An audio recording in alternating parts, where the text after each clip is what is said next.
How's it going, everyone? In this video, we're going to be looking at a series of clips that will show us the impact of Vince Carter's departure. We're going to look at things that are going to hurt us and things that are going to help us. And first, we're going to look at the negative of having Vince Carter around. And here we go. This is a pretty nice play. Vince gets the ball, comes off a ball screen, and right here, Devin Harris is open. Vince should make this pass, and that would allow Devin to either take the three or pump fake and penetrate to the hole. However, there's also a lane, so if it's okay if Vince Carter wants to explore it, and that's what he does. But at this point, he should realize there's nothing going on in the lane. He's trapped, three defenders right there. He still has the option to kick it back out to Vince. I mean, not Vince, Devin. He still has the option to kick it out to Devin, but he doesn't. He tries to split the defenders. The ball somehow ends up to Yee, and this ends with Devin taking a contested three. Um, that's something with Vince. He does rack up a lot of assists, but that's because he's the focal point of the offense. All eyes are on him, and that allows guys to sneak back door, and he finds them. He isn't the best passer, though. I'd call him an average passer at best, and he does tend to penetrate, trying to split doubles and stuff like that. And in a motion based offense like the dribble drive, that hurts more than it helps. So Devin misses three there. Most of these clips are going to be on the defensive end. Vince doesn't really show effort on defense. It's not what he wants to do. He exerts more effort on offense. He's more aggressive on offense. And in this clip, he's covering Sean Marion right over here. And as Chalmers drives, he kind of just stands there. He doesn't really help. He doesn't really show to him, try to make him force a tough pass. He allows him to get into the lane, and he passes the ball right behind Vince. Doesn't really make an effort, and then kind of just puts his hand up on defense. Allows him to make the basket. And here's Vince right here. We're gonna look at his movement without the basketball this time. Trent Hassel gets the ball, and right here, where Vince is in the proper spot, he's spread out, allowing Trent to drive if he wants to, and he attempts to. And right here, he's looking for Vince to make the pass. And Vince, if he makes a sharp little curl cut, he'd be able to maybe get a handoff, get a nice little bounce pass. But he doesn't. He kind of just floats and forces Trent Hassel into a bad pass. Now spacing's good. You don't want to crowd everybody, but it was obvious there.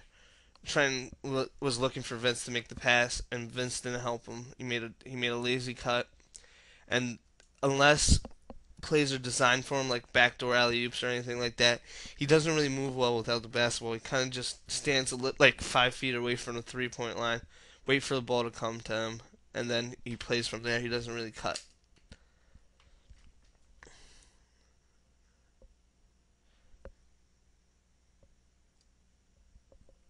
And here we go again on defense. Right here, he gets a little lost on the help. I mean, he's paying attention to Dwayne Wade. I guess that's understandable right here. But as the pass go, he's up a little too high. If he's a little lower, that allows for Sean Marion not to be able to drive baseline, which is what he does. And then as the pass gets made, he takes a bad angle. When you try to close out on the baseline, you want to close out towards the baseline. So he takes a bad angle, and that allows Marion to drive by him. The only saving grace is Brooke comes in with the block. And here's another example defensively. He actually gets in pretty good position here, but he doesn't really put his hands out up. He shies away from the contact, just kind of tries to keep his body in front, and that allows for an easy layup, an easy pass, and an easy layup.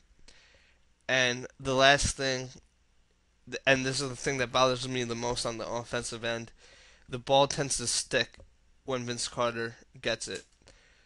Right here, Trent Hassel gets the ball.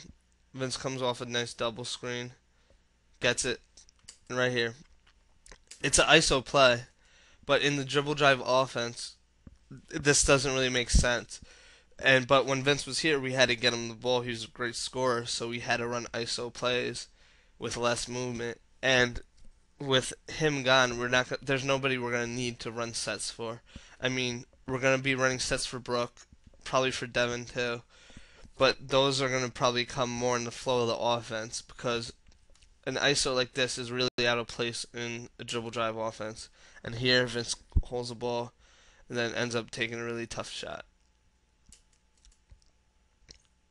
And here's another example. He gets the ball from Yi, kind of just holds it,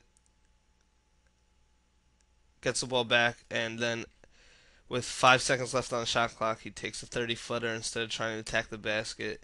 And that's been a knock on him. He'd rather settle for long jumpers like that than attack the basket. He actually had a lane, if you look, and a smaller man on him, but he ends up heaving up the three. It goes in, but to me that doesn't really matter. And alright, so now we're gonna look at the good from Vince, what we're gonna miss.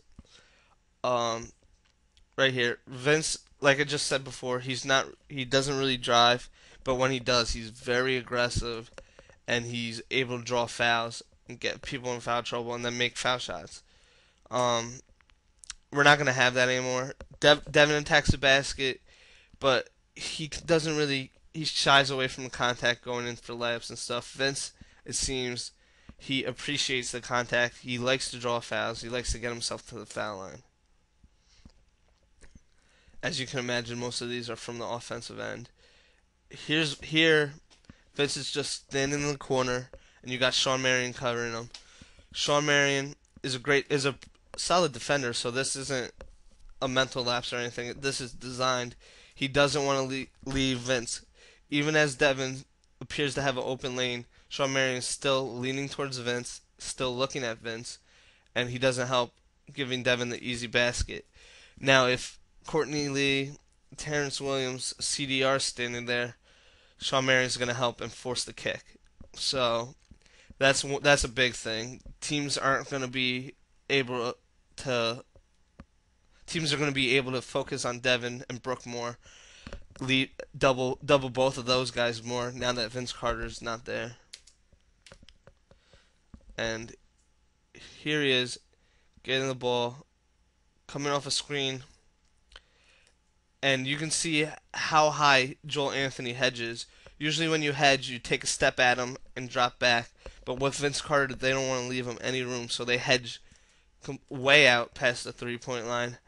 And as Sean Marion's recovering, since Joel Anthony came so far out, he's out of position for the roll, leaving Brooke wide open.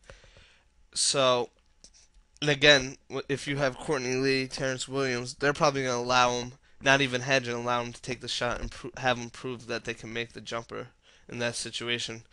And that's going to lead to a lot less baskets and open looks for Brooke Lopez. And this is the final thing. He this past year, he made a lot of clutch baskets. Before then, even though he took them, he was the team's option at the end of the games. He wasn't really making them, but this past year he was. He has a willingness to take game-winning shots at late in the game, and here are just two examples of that. He gets the ball and just hits a big three. Last year he made a lot of threes like this, a lot of big shots, and I don't think we have anyone who can just we can just be like, here, take the ball and hit a big shot for us.